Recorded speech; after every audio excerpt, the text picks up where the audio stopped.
Pride Month celebration sang LGBTQ community sa Antique ginsaulog nga pinasahi. Magarbo ka grandioso nga mga panapton sa mga reyna ginbida. Si John Sala nakatutok.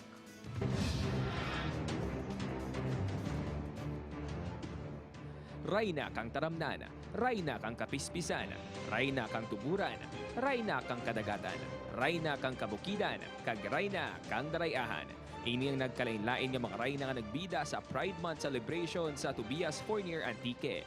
Magarbo kag grandioso nga panapton, inspirasyon sang grupo ang mga rayna sang dunang manggad. With the idea of Padayaw Dalawidaw Pagarbo sa Hunyo 2020, it is actually a tribute of LGBT community this Pride Month to Mother Nature, a celebration of representing ourselves to the society and our concern in the conservation of Mother Nature.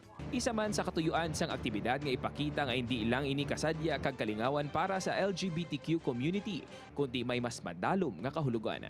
Para sa mga kapwa ko nga LGBT, nga magpadayon sa pagtingwa, para sa mayad nga kaaraydan, kagwas damlag, para mangin mapag-en sa mga pagtiraw kang kabuhi. Apisar nga nag-ulan, dayon sa gihapon ang pagpasundayag sa mga rayna. But responsible citizen of the society. We believe that all people deserve to live with dignity and be treated with respect, free from fear, violence, and discrimination. Pagbaton kag pagpalangga, ini ang panawagan sang grupo bangod sila pareho man sa iban nga may kinamatarong nga mabuhi nga malayo sa diskriminasyon kag pamigos. Balita halin sa Banwa sang Tobias Fournier Antique. John Sala, One Western Visayas.